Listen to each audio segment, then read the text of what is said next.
mababait. Ha! Anong ginagawa ng baby ko? Wala naman diyang makakain.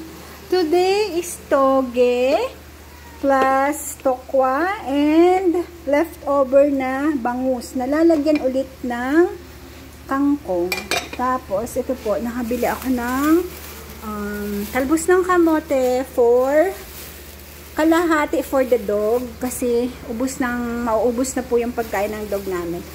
Lalagay ko po yan sa atay at laman loob. Tapos, nakabili kami ng guyabano. Tapos, dalang hita. Andun na po sa loob. Ito yung galing sa garden na oregano. Hindi ko pa nadidikdik, hindi ko pa naiinom. Ito po yung mga kalamansi last week na nabili ko. I think last Sunday. Last Sunday. Tama ba? Hindi lang. 2 weeks ago. Parang ganon.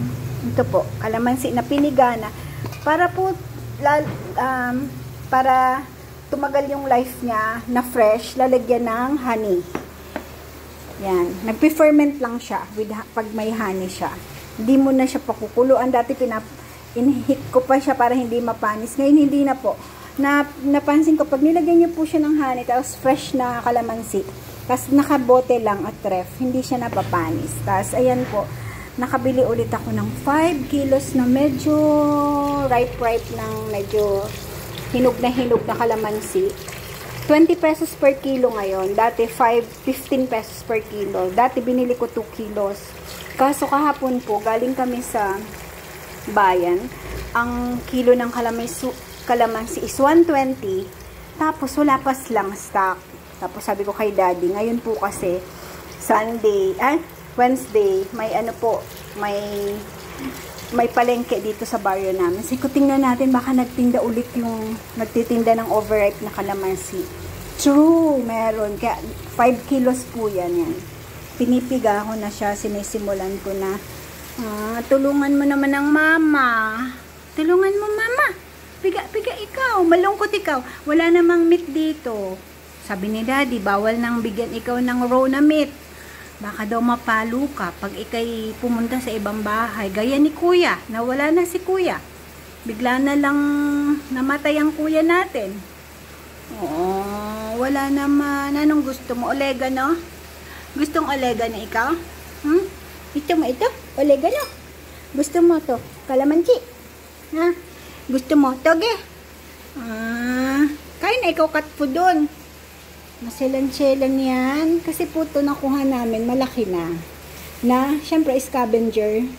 Mas gusto niya yung mga napupulot-pulot niya lang sa kalsada. Nananakaw-nakaw sa mga ibang bahay. Huwag lalabas ng baman. Ito po yung nakapon na, kaya hindi na yan dadami. Kaso simingming po namin yung white namin, wala na. Wala na ang aming white na cat, nakakalungkot. Mas di ko na po i-detail kung bakit siya. Basta bigla na lang pong na maalam. Umuwi po na umiiyak. After yun, wala na.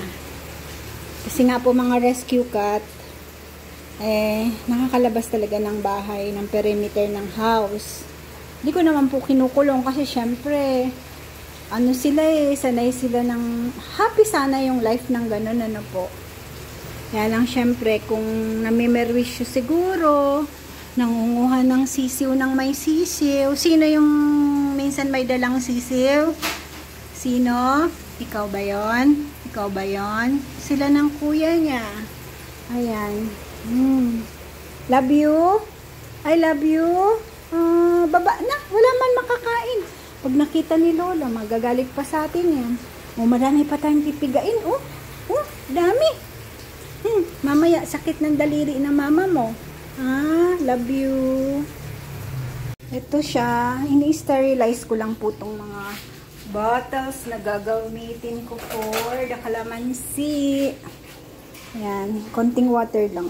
Parang lang po yan. Basta lang dati po, na-sterilize ko na siya. Kaya lang ang takal ko nang hindi nagagamit. Tapos nagpatulong po ako kay mother. Sabi ko, tulungan niya ako, hugasan niya ulit. Tapos, yan. Ganyan lang po. Hindi talaga sobrang pinakuloan ko lang yung water, tapos ganyan. Kasi nga, sabi ko nga, na naman po ito, na-sterilize na before. Kaya lang, natakot naman akong gamitin ng, alam mo yun, yung gamitin agad ng hindi ulit dinadaan sa ganito. Kasi, sabagay, mabilis po namin ito mauubos. Yung kalamansi na yan. Mabilis kasi sa umaga, nagkakalamansi kami. Tapos nilalagay yan sa water. Yung pagka, si mama po kasi, medyo, nang uminom ng tubig. Nilalagyan ko ng, sabi ko sa kanya, inom mo maraming water. Yan, may kalamansi tsaka honey.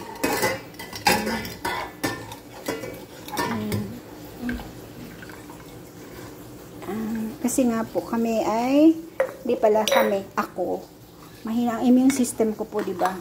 Mabilis akong kapitan ng mga ubot sipon. As in, isang bahin lang ang katapat ko. Isang bahin lang ang katapat ko. Ewan ko pa, barang ganun. Basta siguro, anong talaga ang buhay. Meron kang medyo mahina ka. Ganyan siya. Ayan po. Ganun ko lang. Tapos gagamitin ko na yan. Diba? Sabi ko kay mother, siya na ang may 83 years old mom na ang luto ng tokwa. Nakakapagluto ba po si mama? Kaya don't worry. Malakas ba ang aking inay? Ayan. Medyo madami-dami na din. Ayan. Ito na po, oh. Naka-ano na ng isa. Ito. Medyo napadami po yung honey ko. Kaya nilipat ko din yung iba. Napadami yung aking honey lagay. Ito po yung honey na nilalagay ko. Galing patok sa aking kapatid at ang aking kay Frank at Kimi. Salamat sa supply na honey.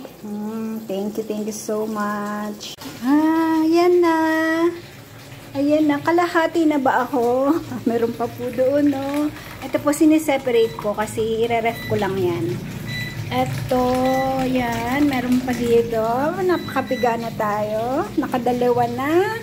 Tapos ito, pangatlo. Lalagyan ko lang po yan ng honey. Yan. Tapos, ganyan lang po. Honey. Tapos, lalagay natin tong ating napiga na. Yan. Piga. Yan. Matagal naman po ang life niyan. Siyempre, wag naman abutin ng taon. Pero, kasi kami naman nagagamit namin siya every morning. Yan, nilalagay sa hot water. Pwedeng sa hot water. Ako po, nilalagay ko lang ng ganito na. Tapos lalagyan kong kayin. Ayan po, nilalagyan kong kayin powder. Napapainom ko po niyan si mother. Yan. Para-paraan para maging healthier ang life. Ayan po. Ginaganon ko lang po yan. Once na nag-combine na siya, okay na yan. Pag nag-combine, tapos yan, piga ulit. piga. Ayan, nakarami na. Minsan po tinatamad din ako. Kaya lang, nanghihinayang ako pag ganyan yung nakakamura ka na alam mong mataas sa bayan 120 tapos nakakita ko ng 20. Hindi pa naman po siya bulok. Ano lang siya, parang overripe. Ayan. Pipili kayo. Minsan may nasasama talagang medyo nabugbog na. Pero karamihan po maayos pa, oh. Sayang po, 'di ba? Kasi lalo na kami talagang araw-araw gumagamit. May ganyan po, may nakakasama. Yung parang naano sa araw. Pero okay pa naman yung loob. Diba? Yung araw-araw ka gumagamit ng kalamansi. Napakagaling na. Ikaw ay nakakabili ng mura-mura.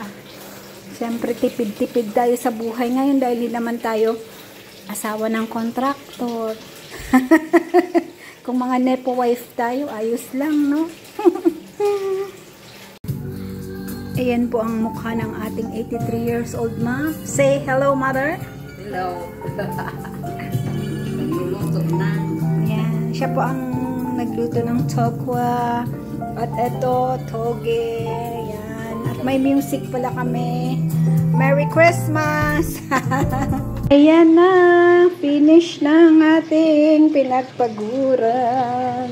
Ito na po. Ayan. May gagawin tayo dyan. Sayang yan. Mapapakinabangan pa din natin yung mga pinagpigaan na yan. Ito po ang aking nagawa. 1, 2, 3, 4, 5. Yan. Matagal-tagal na po yung yan. Isang hirap. Pero tingnan niya po yung aking kamay. Ano na siya, nababad baga. Oh, bad-bad. Babad na babad. Hindi nakikita, no? Sa babad na babad po. Nagka-wrinkled siya, oh. Babad siya, yan. Thank you, Lord. At ito po, medyo maliliit lang yung magaganda, yan. Pero pwede na, yung pangkalakalamansi namin sa lutuin. Kasi ito po, may honey na yan. Okay, thank you Lord sa blessings. Kain na po tayo. Nauna na ang mother. Ayan po ang ating leftover na bangus na sinigang. Nilagyan ulit ng okra at kangkong. Ito po kasi namalengke ako kahapon. Yan yung mga kailangan naming unahin na kainin na gulay. Yan. Siyempre, leftover chicken yan. Yum, yum. Kain po tayo. Indeed, when God says no or not yet, it's not rejection. It's redirection. He's leading us to something far better than we imagined. His no is often His way of protecting us from harm or preparing us for a greater yes. Your prayer perfectly captures the heart of faith, giving up fear and embracing trust in His perfect timing. When you can trace God's hands, trust His heart. God bless to everyone. Thank you for watching.